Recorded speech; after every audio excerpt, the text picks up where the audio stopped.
ज्ञान की रोशनी study point लाया है, शबाना मैम ने राह दिखाया है। साथ मिलकर हम आगे बढ़ेंगे, परीक्षा में सफलता पाएंगे।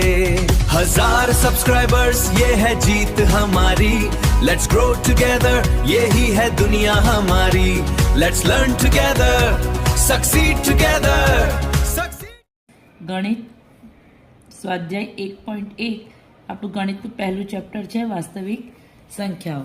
વાસ્તવિક સંખ્યાઓમાં 1.1નો પ્રથમ પ્રશ્ન છે અવિભાજ્ય અવયવ પાડો અને એ ગુણાકાર સ્વરૂપે।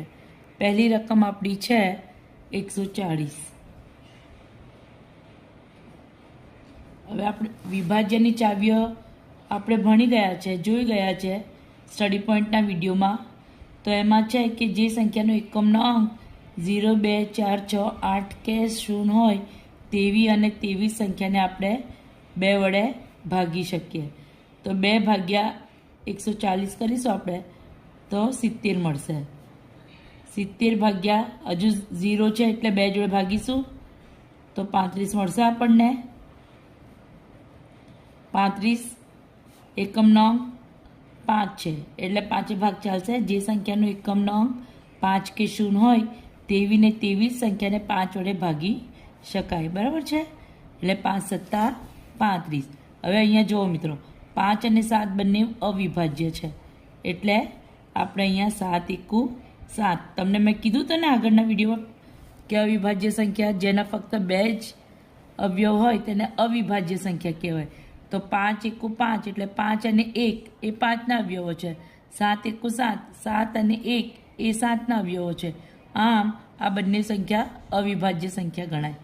ચાલો હવે આપણે આપણા દાખલા પર આવીએ। 140ના અવયવો આ રીતે આપણે લખી શકીએ। આ ડાબી બાજુને બધા જે છે તે આપણે અહીંયા લખી દેવાના। બસ પૂરો તમારો દાખલો છે ને, છે સહેલો દાખલો આ। ચાલો હવે બીજો દાખલો આપણે જોઈએ, બરાબર મિત્રો।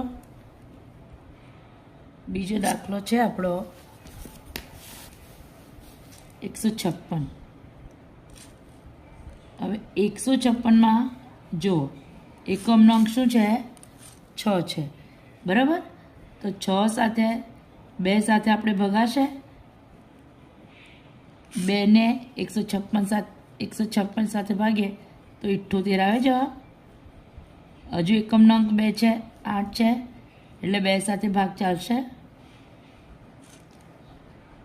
તો 39 આવશે। હવે આપણને ખબર છે કે એકમનો અંક 9 છે, બરાબર। તો જે સંખ્યા હવે 2 નહીં ચાલે, હવે 3 ચાલશે। કઈ રીતે 3 ચાલશે? તો જે સંખ્યાનો સરવાળો કરતા 3નો અવયવી આવે તેવી ને તેવી જ સંખ્યાને આપણે 3 વડે ભાગી શકીએ। તો 9 ને 3 12 થાય, 3 ચોક 12, બરાબર છે મિત્રો। તો આ 13 તાલી 39, બરાબર। હવે જુઓ અહીંયા 3 પણ અવિભાજ્ય અને 13 પણ અવિભાજ્ય એટલે 13 એકુ 13। તો 56ના અવયવો છે આપણી પાસે 2 ગુણ્યા 2 ગુણ્યા 3 ગુણ્યા 13।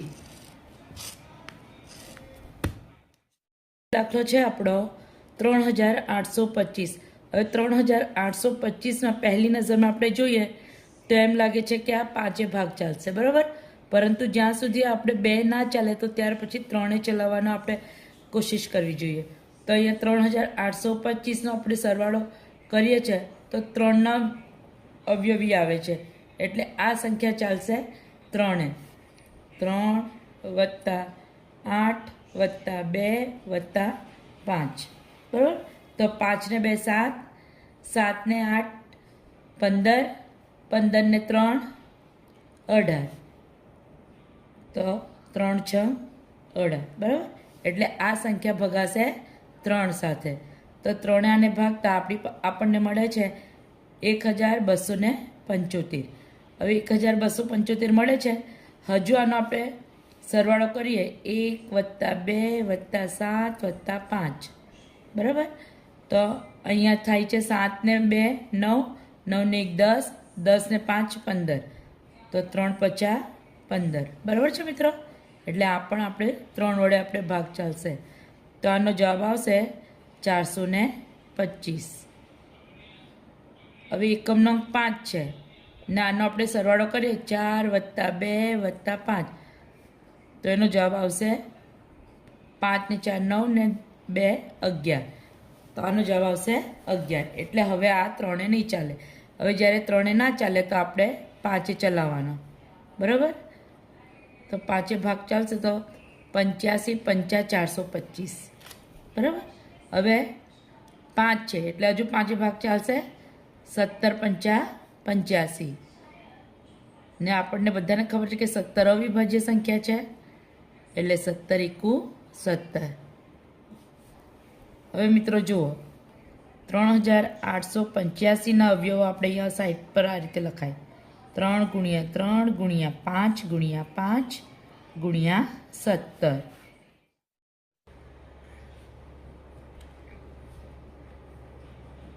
જો મિત્રો 7429માં આ બે સાથે પણ નહીં ચાલે, 3 સાથે પણ નહીં ચાલે, 5 સાથે પણ નહીં ચાલે, 7 સાથે પણ નહીં ચાલે.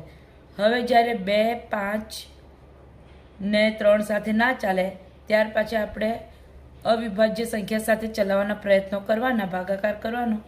હવે 17 સાથે આ સંખ્યા ચાલશે.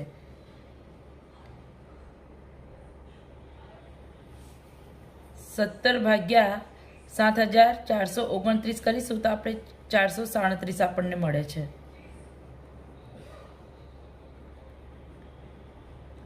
ઓગણીસ ગુણ્યા 23 તો 437, 19 ગુણ્યા 23, અને 23 અવિભાજ્ય સંખ્યા છે એટલે 23 × 23.